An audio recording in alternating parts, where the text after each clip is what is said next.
Hello everyone, and before I begin I just want to give a quick thanks to everyone, from the performers to the people I've shared it and have helped this fundraiser go, to the facilitators at Mind the Men who have done their poems to help, and I also want to thank the donors obviously who have given the money. I never thought we would get this much this quick. I mean, we got the first 100 within the first 5 hours of it being up, and I just want to say it is a massive thank you to everyone. No matter who you are, you've made a difference, and it's helped an awful lot. Um, and yeah, without further ado, let's begin. The first poem is another one of my dad's called Salvador. It's a snowing bayonet somewhere in the middle of a hexagonal field, thriving on the imagination. An arc filled with the metallic memories of a burning flag lies surrounded by a million purple dancing clouds, chained to the earth's soil by a string of white teardrops. Laughing scents speak pendulums of silver dynamite through the melting sandcastles of edible wishes. Liquid electricity falls from the glass branches of a paper skyscraper, drilling solid waterfalls into the wings of a star-shaped griffin. Time walks in backward circles against a charcoal backdrop of disintegrating wildlife, which can fly in shaded patterns towards a valley of tumbling circles and misshapen alphabets. Crystal pints of electric manuscripts fill a virtual dome covered in oil-stained windows, which reflect the future. The fruit of a child's second experience of passing danger contaminate the light and existence of volcanic gravity. Spirals of plastic steam squeeze music from a watching traveller on an unblemished trophy of yesterday's horizon. Skeletons fight on the cliff face with poisoned rose thorns beneath the eyes of an apprentice thunderstorm which kisses the dark regions of a prison cell. On the outside world, one man loses his patience. And that's it. Before we do begin as well, um, the last video is it's a message from my dad before he'd passed. It was one of the poems, and it was something that I look back on quite a bit, and I hope it helps people out. So yeah, let's begin.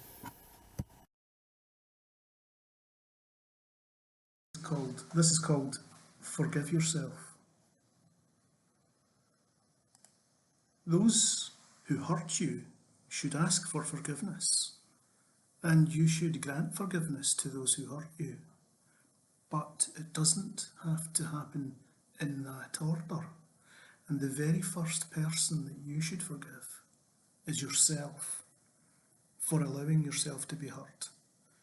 Because unless and until you do that, your heart will be shut from the inside, trapped in a cave by a collapse only you can clear, shut in by a stone only you can roll away, buried under the rubble of the latest attack, alone, where no one knows you even exist, your pain and the blame locked in an embrace, gripping each other by the throat.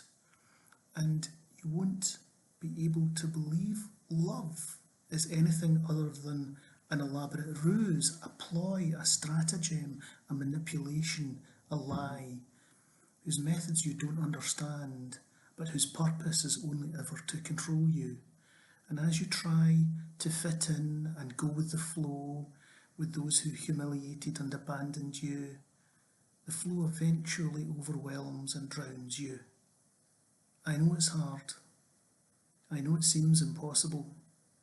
But you are not the monster they said you are, and they are just as weak and vulnerable as you. So know who you are, so you can forgive yourself and see past the pain to the person, so that in turn you can forgive them and at last be free.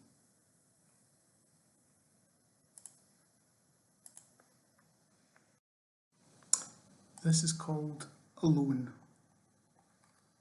Alone, in a well of solitude. You stand on hard-packed dirt. During every airless drought you struggle to breathe. Graves are stacked under you. The well was once bottomless, and only an anonymous infinity of antecedents can plug it shut. And one day they will tip in sand, making you just one more stratum compressed beneath the feet of their next captive. For now, when it rains, you try hard to keep your head above water.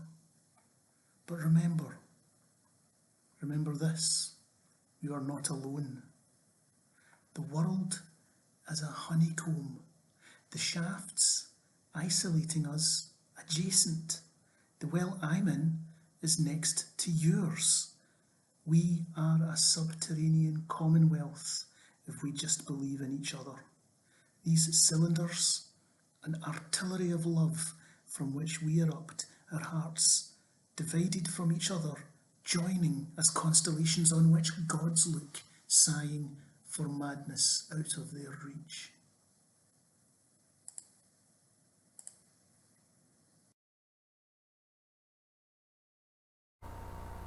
It is never the only solution. Though the black dogs straddle your lap, heavy with the burden of the years, so the outside world seems inaccessible,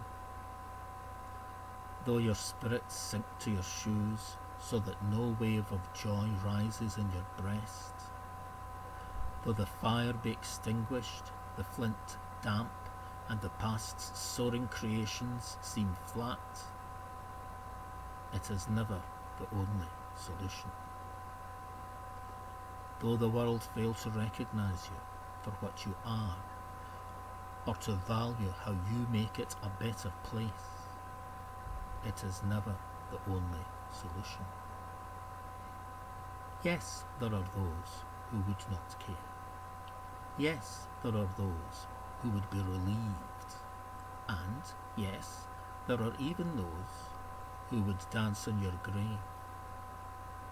But far more would stand by your graveside and wish they could still stand by you, shocked to think you had felt that way, astounded at how they feel themselves. Who would have thought it would impact us so much?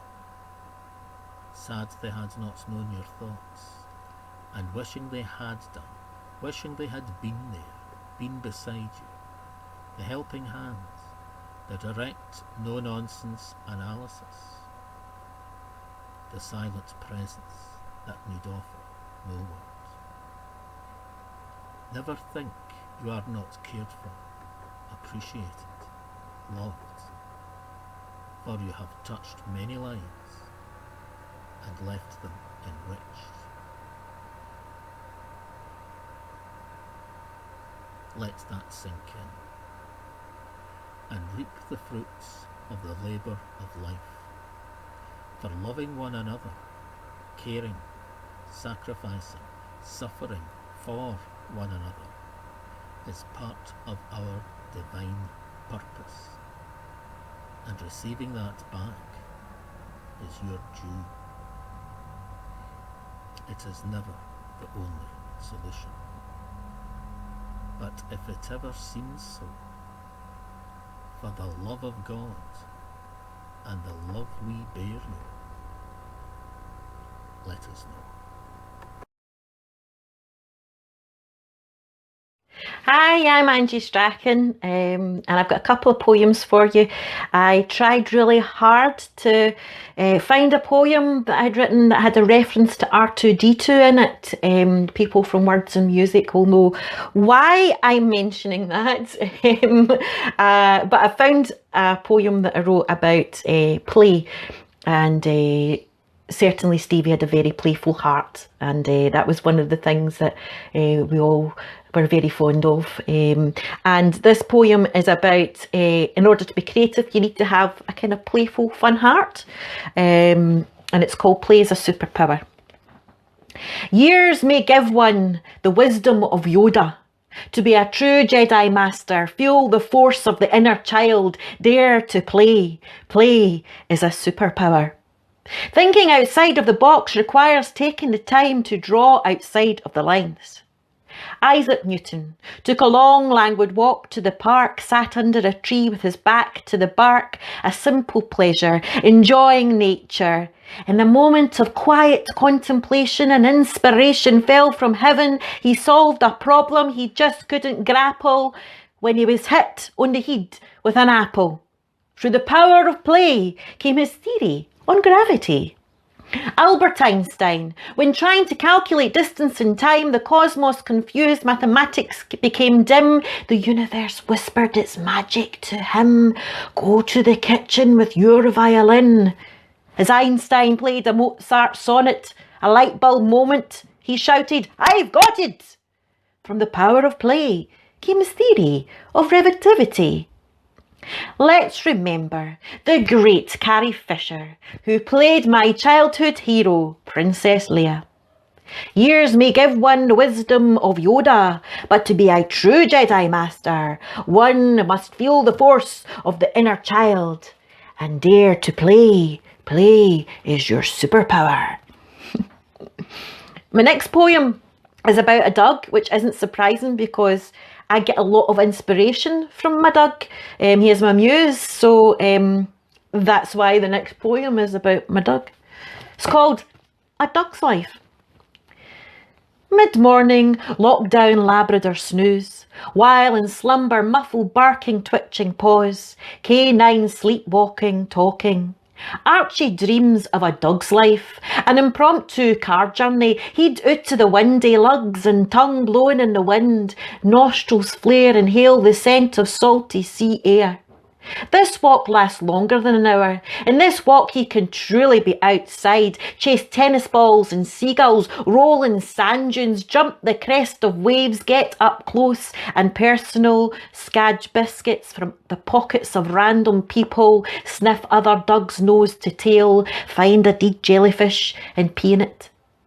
And after the beach, fur, towel, rub, scratchy dog hug, his human will break the end of an ice cream cone and give it to him. In mid-morning lockdown Labrador snooze, Archie dreams of a dog's life. Thanks for listening to me. Bye!